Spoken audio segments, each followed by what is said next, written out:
Okay, let's talk about intelligence. The big question to ask is, well, what is intelligence? And believe it or not, there are a number of different definitions of what intelligence is. There are different ideas about what intelligence is. And in many ways, it can kind of fit into this, well, you know it when you see it. But it's not necessarily something that's easy to define. One way to look at it is your ability to learn. Another way is the ability to apply this learned information to real life. Okay? So not just being able to pick this up, this information, but being able to apply it. One aspect of intelligence that needs to be considered is a concept called metacognition, which is your ability to understand and control cognitive activity. So you're thinking about your thinking process. That's a very important concept. When you are thinking about your thinking, you are preparing yourself for learning new information. You're preparing yourself for applying this information, because you're not just saying, okay, I'm going to sit here and study. I'm going to think about, well, this is the best way that I study. This is the best way that I can process this information. How do I process information, and how do I work on my strengths to process this information most efficiently? And this is what people who engage in metacognition do. Different cultures define intelligence differently. What might be considered intelligence here in the United States might be quite different from how they define intelligence on a Polynesian island. Okay? If you don't know how to operate a boat, and you live on a Polynesian island, you can be considered pretty stupid. But over here in the United States, it may not be that crucial to your rating of your intelligence. Do intelligence tests actually measure intelligence? No, that's a big question. Oftentimes, they may be measuring something, but we're not so sure it's intelligence. They may be measuring your academic intelligence, how well you can do in school. So your school smarts. But maybe there's other kinds of intelligence, maybe more practical, that is outside of the school, that might be more important for some people to learn.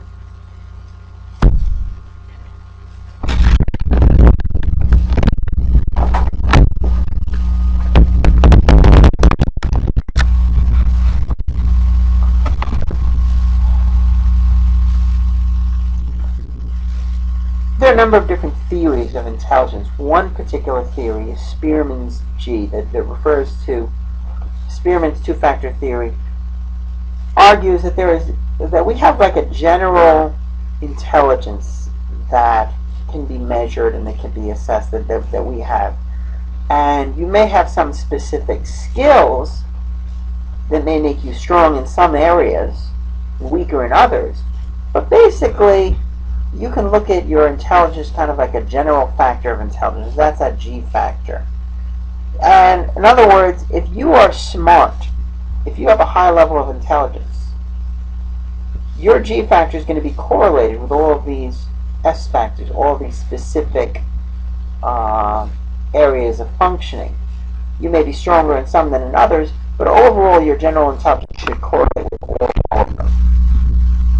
A process of factor analysis is a statistical procedure where you can find where certain kinds of variables, cluster together.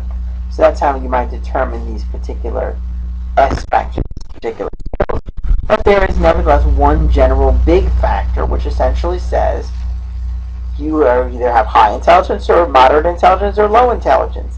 And it's not like say you're good at math but you're bad at English, that kind of thing. No, you have a general level of intelligence, and you can do a lot of different things with that general level of intelligence. So that's one way of looking at it. And there are a number of researchers and theorists who take that idea that we have a general global intelligence that can be assessed, where it's not just simply intelligent in one and stupid in another. On the other hand, there are theorists like Sternberg and Gardner who take the position that you really should not be looking at intelligence just as a simple general factor. That there are, you could look at intelligence as a multiple factors, multiple types of intelligence. Now, there's some overlap between those types of intelligence, as shown here in the triarchic theory of intelligence. There are three types of intelligence: internal, experiential, and external. So the internal or analytic intelligence that's mostly what you're going to see in this traditional IQ test, being able to solve mathematical problems, engage in basic reading comprehension. That kind of thing would be what you would see in the analytical intelligence. On the other hand, other types of intelligence are important too, according to Sternberg. External or creative intelligence, well, similar to what we were talking about before, being creative, being able to come up with good novel solutions, being able to create great ideas. You might have somebody who is very good at taking IQ tests and very good at solving mathematical problems, but when it comes to being creative, maybe they're a little bit weak. And this is something, so Sternberg would argue that, you should look at that as separate. Finally, the experiential or practical intelligence. This is the intelligence that helps us adapt to the environment. This is kind of like, if we talk about analytic intelligence, we might look at that as school smarts. Experiential or practical intelligence, we might look at that as street smarts. Being able to solve daily, real-life tasks, basic life problem solving, helping you adapt to the environment, helping you deal with changes in the environment, being able to find your way home when you're lost. That kind of thing is is more practical. It's about real world problems that you can find ways to solve.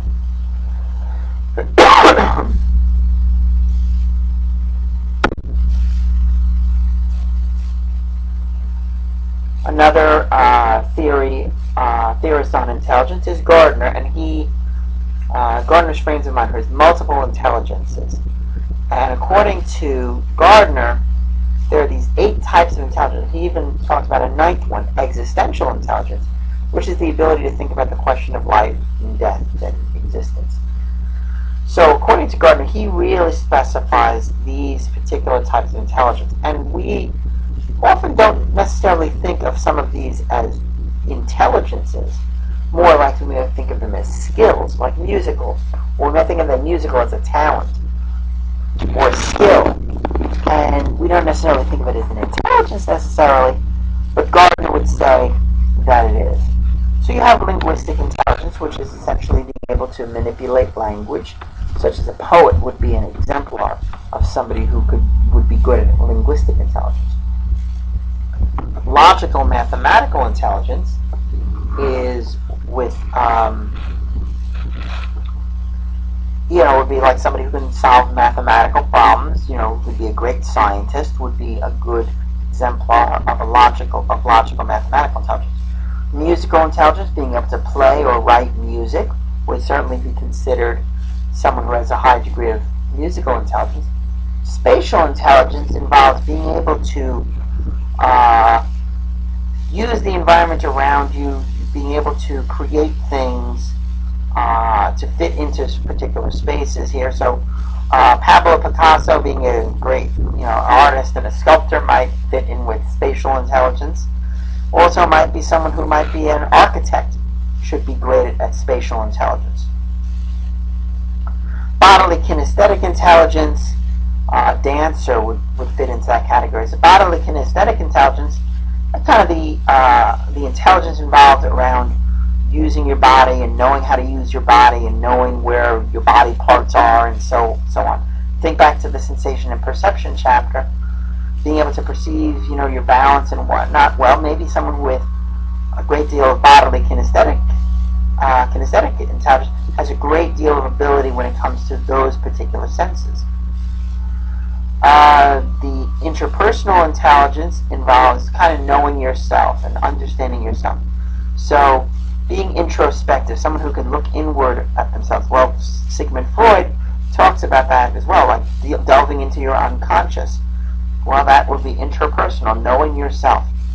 interpersonal intelligence, being able to be effective with other people. So a leader like Mahatma Gandhi would be a good example. A nurse would be a great example of someone with a great deal of interpersonal intelligence. Being able to motivate others and get along well with others. These would be people with high interpersonal intelligence. Finally, naturalist intelligence, like Charles Darwin, who would be an example of that, is kind of being able to have a good understanding of the natural world around us. And this would be a way in which we would see intelligence in that respect. It's having a deeper understanding of the natural world and how it works.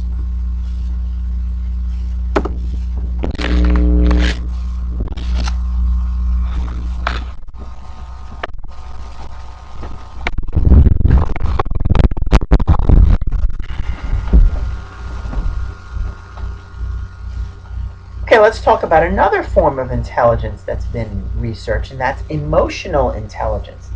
And this is the ability to perceive, understand, and use emotions. A number of different researchers have looked at that. Salovey and Meyer come to mind as who came up with these four components of it. There is, if you look on your Moodle site, there's an emotional intelligence scale, which kind of illustrates, which tries to assess these types of emotional intelligence. So one component of emotional intelligence is being able to perceive emotion, being able to recognize emotions in faces, music, and so on. Now we can all do that, but maybe some of us can do a better job of it, can be better and quicker at perceiving someone's emotional expression. Another component might be understanding emotion, being able to predict them, being able to see how they change, how some emotions go together with others. Understanding how emotions work. Managing your emotions is a way of kind of controlling yourself and being able to express your emotions in different situations. There might be certain situations in which a more intense response may be required, and the fact that you can manage it means that you can do that.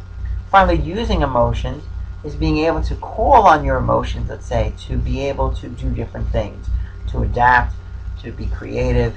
And so in other words, these are ways of looking at your emotional intelligence.